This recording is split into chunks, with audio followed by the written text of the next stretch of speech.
C'est pour cette abondance de nature, cette terre vierge à 13 000 km de la France, en Papouasie occidentale, que Thibaut a tout quitté.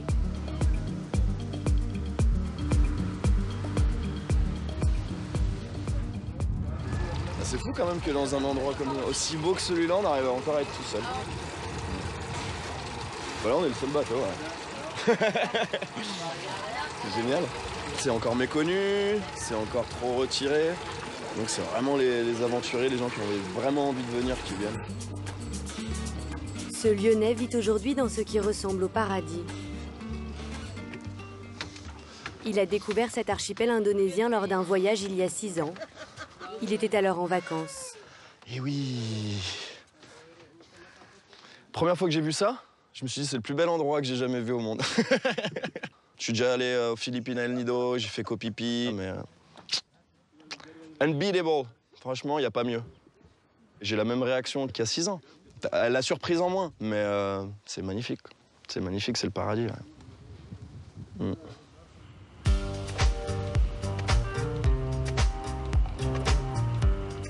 1500 îles forment l'archipel des Raja Ampat.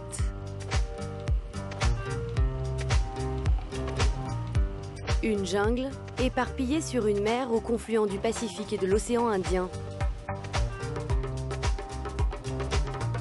L'épicentre mondial de la biodiversité marine.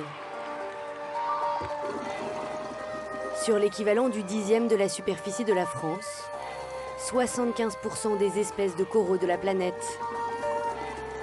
Dans une eau qui semble encore préservée du grand carnage des océans.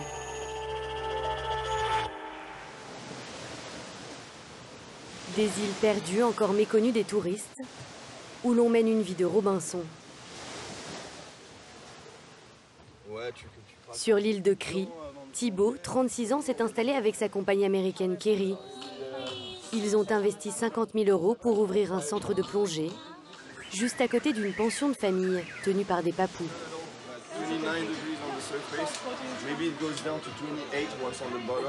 Ah, on a tout construit, ouais. De A à Z. T'avais juste du sable en fait ici. Ouais. Bah, c'est aussi pour la raison pour laquelle on s'est installé ici. Regarde la vue qu'on a. Et puis voilà, ça tourne bien. Pour s'offrir son rêve, pendant 2 ans, cet entraîneur sportif de formation met de l'argent de côté, en étant vélo-taxi à Lyon, puis en travaillant dans les mines en Australie. En 2016, Thibaut quitte définitivement la France pour enseigner la plongée à Bali.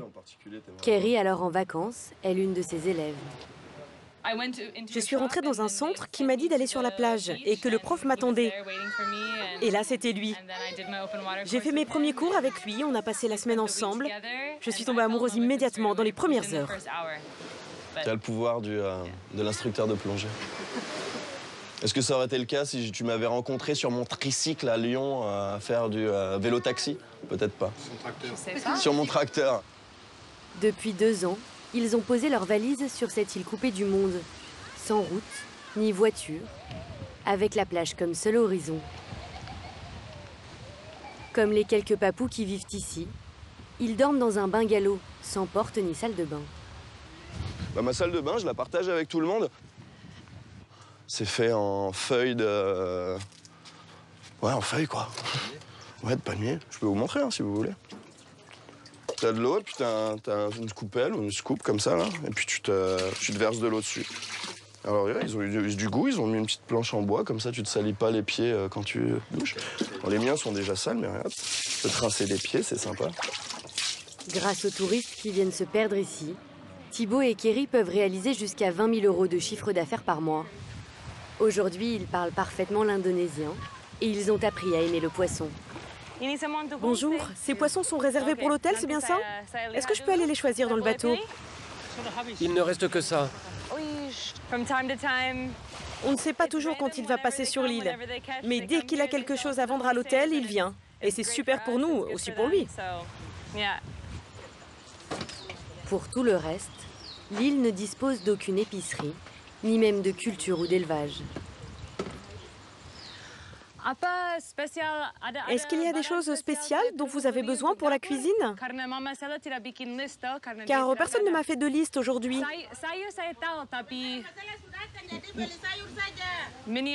Juste des légumes, ok. Pour le ravitaillement, Carrie se rend tous les samedis à Wasai, la capitale de l'archipel, à 1 heure de bateau. Ce jour-là, elle accompagne Mama Guntur, enceinte de 7 mois. Elle part accoucher en ville. Son petit garçon d'1 an a toujours vécu sur l'île. C'est la première fois qu'il découvre le monde moderne. Quoi? Une voiture? Il est très excité car il voit une voiture pour la première fois.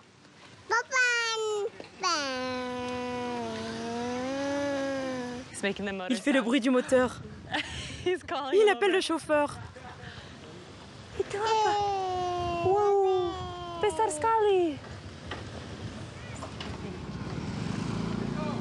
Kerry, 26 ans, a étudié la communication et le journalisme aux États-Unis. Elle a grandi dans l'Oregon, sur la côte ouest. Biberonnée aux hypermarchés et au e-commerce, le changement est radical.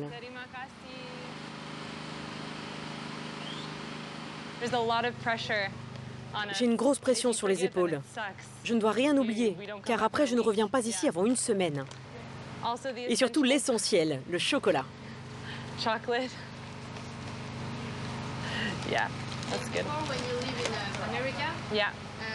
Est-ce que depuis que vous avez déménagé ici, vous avez changé votre manière de consommer? Oui, complètement. Aux États-Unis, c'est une société consumériste. Tout le monde s'achète tout le temps des vêtements. On se persuade qu'on a besoin de ce nouveau bijou, de cette nouvelle lotion pour le visage. Vivre ici te fait réaliser à quel point tu n'as pas besoin de tout ça. Et c'est une bonne leçon. À Wasai, Kerry fait aussi le plein de fruits et légumes, d'eau potable et d'essence pour les bateaux et les générateurs d'électricité. 1200 litres chaque semaine. Sur l'île de Crie, le courant ne fonctionne que quelques heures par jour. L'eau provient d'un puits, le même depuis 80 ans. Même si l'eau est un peu salée, Kerry n'a pas d'autre choix pour sa lessive. En quelque sorte, un retour en arrière, dont elle ne se plaint pas. C'est un petit prix à payer pour vivre au paradis. Tu réapprends à apprécier les choses. Quand tu portes un t-shirt qui sent bon, tu sais qu'il est propre, car tu l'as lavé à la main. Tu ne penses pas à ce genre de choses quand tu rentres chez toi, que tu jettes tes affaires dans la machine et que c'est terminé.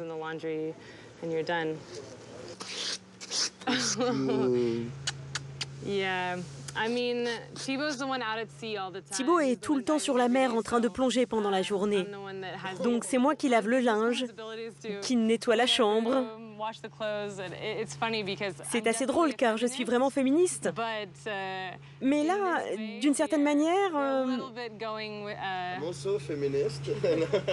c'est une répartition des rôles à l'ancienne. Tous les soirs, le couple partage le repas des papous.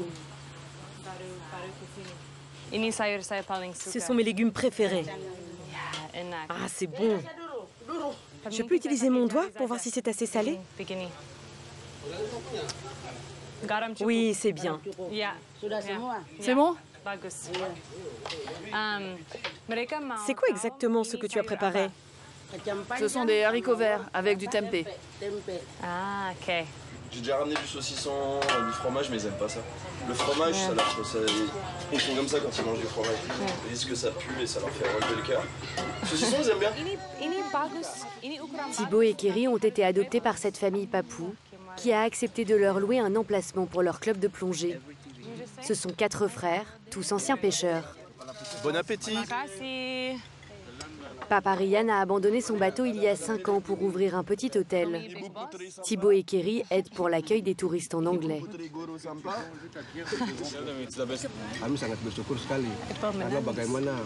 Les habitants ici vivaient juste de la pêche et de l'agriculture. Les nouveaux revenus du tourisme nous servent à faire vivre nos familles et à scolariser nos enfants. Est-ce que vous sauriez situer sur une carte la France ou les États-Unis? Oh là là! Ça fait trop longtemps que j'ai pas regardé de carte. Et vous savez qui est le président des États-Unis? Obama, je sais, mais le suivant, je me souviens plus. Ça me plaît. J'aime bien cette réponse. J'aime bien cette réponse. Se déconnecter de la modernité pour s'offrir le luxe d'une nature immaculée. C'est aussi le choix qu'a fait un autre Français. Depuis mai dernier, Tony Oudré, 39 ans, vit comme un nomade de la mer. Ce directeur de croisière navigue entre les îles de l'archipel. Il dort dans cette petite cabine. Il n'y a plus de maison, il n'y a plus d'appartement, il n'y a plus de... Non, c'est ici pour l'instant. Jusqu'à temps que je travaille sur le bateau, c'est ma maison. Même quand je suis à terre, je reste sur le bateau. Aujourd'hui, toute sa vie tient dans ce bagage. Qu'est-ce que j'ai dans cette valise? Je sais pas, je ne sais plus. Ouais, bah, j'ai des t-shirts, voilà. Quand je rentre en France, j'ai besoin de quoi? Bah, j'ai besoin de... Ah ouais, ouais. La dernière fois que j'étais à Paris, j'ai acheté des gants, j'avais trop froid. J'ai des gants, une paire de chaussures. Ça fait combien de temps que vous n'avez pas mis cette paire de chaussures? Bah, il y a un an et demi. Et je dois avoir sûrement, voilà, un bonnet au cas où, un jean, voilà. Et c'est tout. Le reste, c'est que des affaires d'été, voilà. J'ai pas de manteau, j'ai que ça, voilà. Cette semaine, Tony s'occupe d'un groupe de 16 Américains. Tous plongeurs passionnés, ils se sont offerts 11 jours de croisière. 5 000 € par personne, vol non compris, pour découvrir les fonds marins les plus riches de la planète. Everybody's here. All right, guys. Today we're gonna dive Cape Crete. So I give you a few words yesterday about Cape Crete. It's a really nice dive site. I remind you, it's the one where they recorded the most species in one dive in the world. All right, let's go diving, guys. You can go on your boat, boat number 1, boat number 2. Sur ce site, face à l'île de Crete, un scientifique a dénombré en une seule plongée 595 espèces de poissons différentes. Un record. 3, 2, 1, go!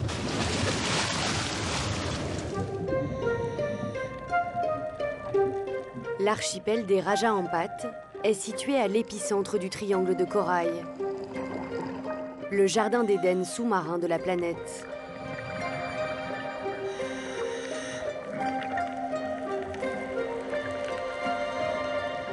Dans une zone épargnée par les cyclones et les ouragans, au carrefour des courants nourriciers qui arrivent du Pacifique, l'archipel concentre 10 fois plus d'espèces de coraux que les Caraïbes.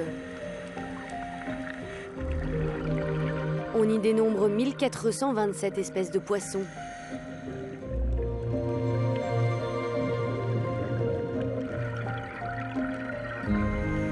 Des raies mantas, 6 des 7 spécimens de tortues marines dans le monde. Ou encore le requin Wobbegong, un requin tapis à la barbichette florale, endémique de la région.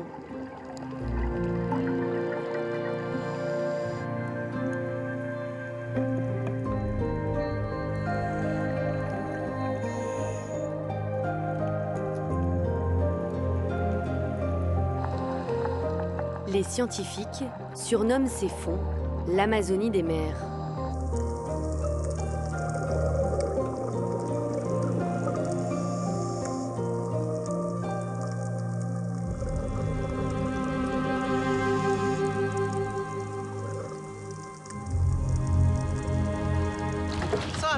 J'ai vu une pieuvre!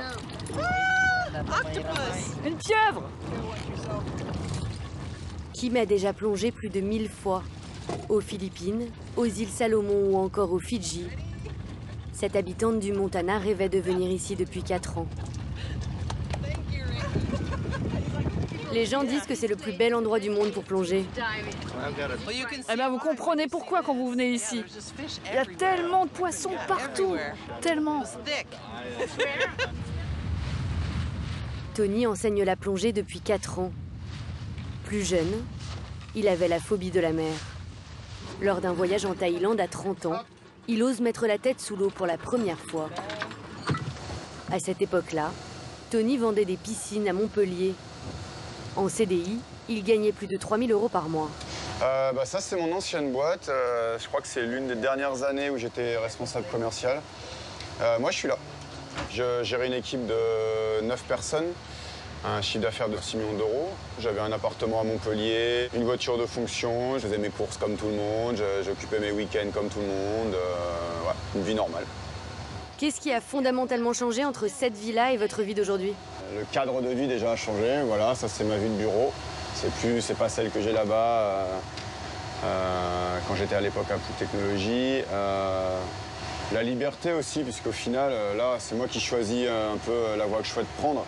Une fois qu'on est engagé dans un CDI en France, en gros, je vais caricaturer, mais on veut le garder, parce qu'on a aussi plein de choses à payer, on a des choses on a plein de trucs à payer. Pour l'instant, Tony ne se voit pas quitter sa région d'adoption. Il gagne 2 000 € par mois, nourri, logé, blanchi. Presque de l'argent de poche qu'il utilise pour rentrer en France tous les 18 mois. Allez, follow me. It's this way. Look at the sunset over there. It's beautiful. Chaque retour au pays est un périple. Un ferry, 3 avions, 36 heures de voyage. Est-ce que dans ces moments-là, parfois, vous pensez à vos amis, à votre famille?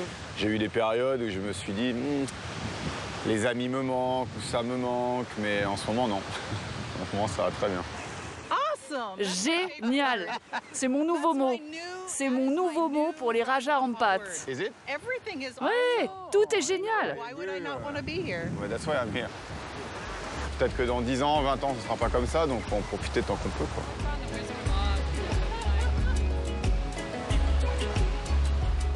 En 2009, il n'était que 2000 touristes à s'aventurer ici.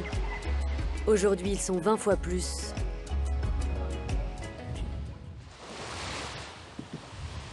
En 10 ans, une quinzaine de resorts ont vu le jour, ainsi que 150 chambres d'hôtes tenues par des papous. Une explosion touristique qui menacerait l'archipel, selon Max Hammer, un Néerlandais de 59 ans. Vous pouvez voir, il y a plein de carangues et de requins. Vous pouvez nager avec eux, ils vous regardent, c'est magnifique. Il n'y a aucun danger. Paradoxalement, c'est lui qui a fait venir les premiers touristes. Ce passionné de la Seconde Guerre mondiale a débarqué au Raja Ampat en 1989, à la recherche de vestiges militaires. Je pense que j'ai été le premier étranger à venir ici depuis le début des années 60. Parce que, bon, c'est une longue histoire, mais à l'époque, c'était interdit de voyager ici. C'était au-delà des frontières autorisées, donc on ne pouvait pas venir. Max Hammer décide de s'installer. En 1993, il ouvre un premier hôtel puis un second, celui-ci en 2004. Voici l'un des bungalows. Wi-Fi, air conditionné, salle de bain. Le confort moderne a un prix, 600 € la nuit pour 2 personnes en pension complète. Là, on est vraiment sur la plage. On ne peut pas faire plus près. Afin de limiter son impact sur l'environnement, Max n'a construit que 7 bungalows. Et il passe l'essentiel de son temps à concevoir des innovations écolo. Comme ce catamaran électrique. Là, les plongeurs pourront très facilement remonter à bord. L'idée, c'est que la fabrication nous coûte le moins cher possible afin de vendre le bateau à un prix abordable à tous les centres de plongée. Comme ça, ils l'achèteront et ils pollueront moins. Max innove. Il cherche aussi à alerter. Sa croisade du moment, la multiplication des bateaux de croisière, jusqu'à 150 en haute saison. Certains se comportent très bien, ils font attention, ils sont respectueux, mais d'autres font beaucoup de dégâts avec leur ancre. Je me bats pour qu'ils aient des zones de mouillage délimitées.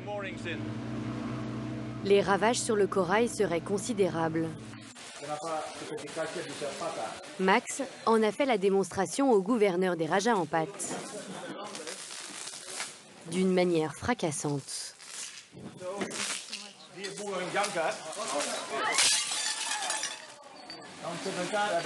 La centaine de verres représente le corail. Lui imite l'attitude de certains croisiéristes.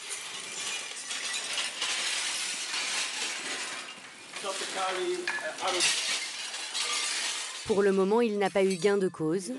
Mais il y a quelques années, il avait obtenu l'interdiction de la pêche à la dynamite aux abords des côtes.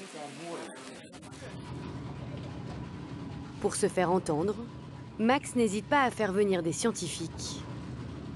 Depuis quelque temps, il a remarqué la prolifération d'algues sur les coraux, comme de mauvaises herbes dans un potager. Peut-être la conséquence du rejet des eaux usées des hôtels et des bateaux dans la mer. Il a chargé Philippe Dustan de le démontrer. Bonne plongée? Ouais, super. Tu t'es éclaté? Phil est un biologiste marin américain de 73 ans, spécialiste du corail. Il a été le bras droit du commandant Cousteau dans les années 80. Ça, c'est ce que j'ai ramassé en une demi-heure.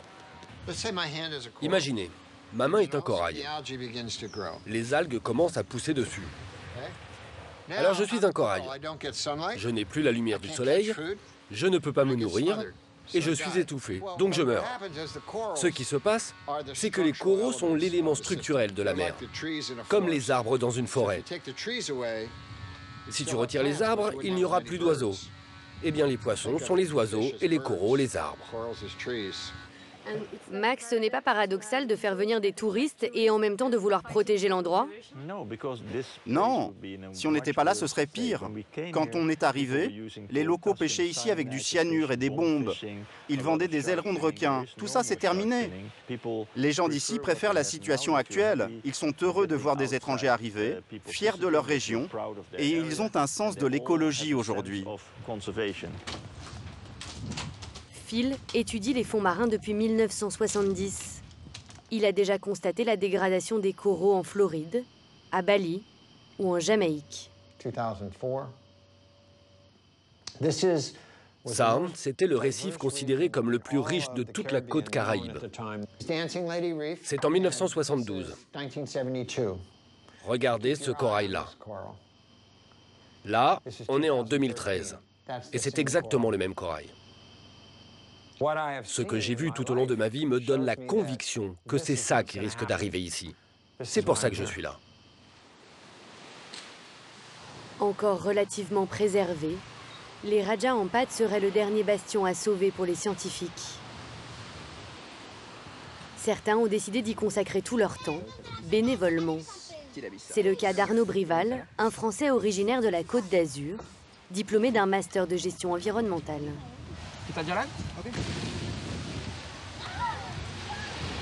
Aujourd'hui, il replante du corail dans les zones endommagées il y a 10 ans, quand la pêche à la dynamite était encore autorisée. Cette technique traditionnelle était destinée à tuer un maximum de poissons.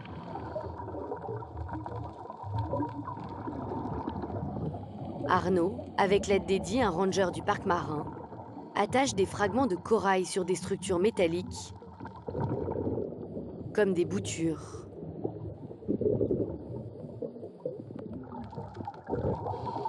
Un travail fastidieux commencé il y a 8 mois. C'était génial. Ouais. Il y avait des fragments qu'on a plantés qui faisaient de la taille d'une main, là qui faisaient cette taille-là, quoi. Et donc, à entendre parler du corail qui dépérit partout dans le monde, voir ça, là, ça fait du baume au cœur, quoi. Depuis son premier stage ici en 2014, Arnaud, 30 ans, n'a pas de domicile fixe. Avec sa petite amie australienne, il transporte son baluchon d'île en île au fil de ses missions. Comment on gagne sa vie quand on fait ce que vous faites là? On s'efforce à ce que la vie ne nous coûte rien. Voilà. Sinon, pour l'instant, c'est d'amour, d'eau fraîche et de passion, quoi, vraiment. Vous dormez où ce soir? Eh ben, on sait pas encore. C'est la vraie réponse, on sait pas encore. Mais on va bien trouver. Un proche d'Eddie, le ranger, lui offre finalement une nuit dans un de ses bungalows. Ça va être notre abri du tour. Une chambre normalement facturée 40 € la nuit.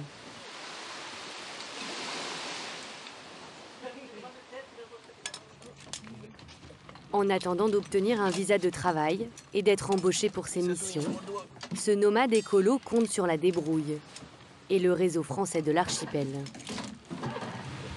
Thibaut, le propriétaire du club de plongée sur l'île de Cry, lui offre son aide pour la journée, ainsi que son bateau et l'équipement de plongée. Ce matin, Arnaud part en guerre contre des étoiles de mer qui peuvent atteindre 1 mètre de diamètre et qui rongent le corail. Donc ouais, ça c'est un mélange d'eau et de vinaigre, tout simplement. Et on utilise ça pour se débarrasser de ces étoiles de mer. Ouais, donc ouais, c'est bon, ça marche.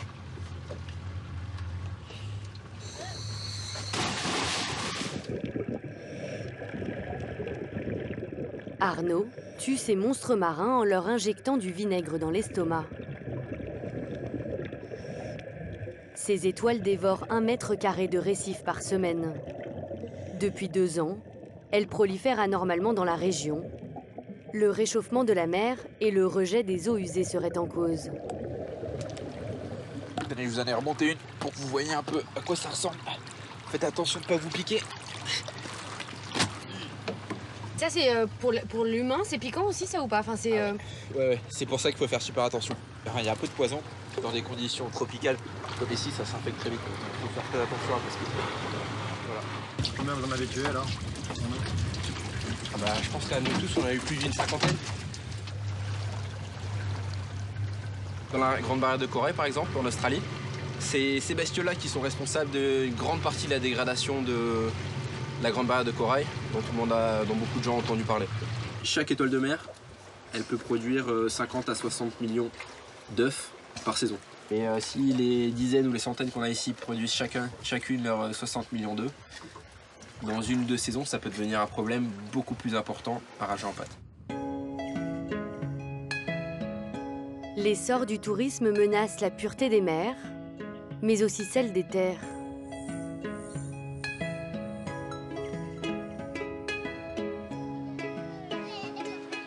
Sur leur petite île de Cry, Thibaut et Kerry organisent chaque semaine des séances de ramassage de déchets. Avec tous les enfants du village. Où est-ce qu'on commence? Bon, on va partir de ce nouveau bungalow et on terminera au cimetière. On va aller jusqu'au cimetière.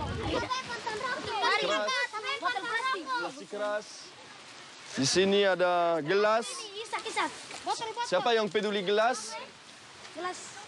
Gelas. C'est moi qui l'ai. Ada ini.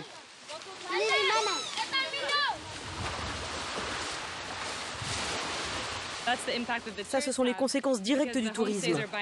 Les hôtels achètent de la nourriture pour les touristes, comme du riz par exemple, dans des sacs comme ça. Et puis, au lieu de s'en débarrasser correctement, ils les jettent sur la plage. Très bien. Bon boulot. Pourquoi vous ne faites pas plutôt le ramassage avec les propriétaires des hôtels? Les habitudes des plus vieux sont trop difficiles à changer. C'est plus facile de donner les bons réflexes aux enfants et de leur faire prendre conscience de ces enjeux très tôt. Dans l'archipel comme dans toute l'Indonésie, il n'existe aucun système de ramassage des déchets. Toi, tes parents, ils font comment avec les déchets? Ils les brûlent? Oui, ils les brûlent. 3 kilos, 4 kilos, 1,5 kg, 5, 6, là t'en as plus, t'as peut-être 8 kilos, tu dois avoir 25 kilos en une demi-heure. Une demi-heure et on n'est pas allé loin, on a fait 200 mètres là sur la plage. Ouais. Pour éviter l'incinération de ces ordures sur l'île et les fumées toxiques, Thibaut et Kerry emporteront ces sacs en bateau lors du prochain ravitaillement. Après la Chine, l'Indonésie est le pays qui rejette le plus de plastique dans la nature.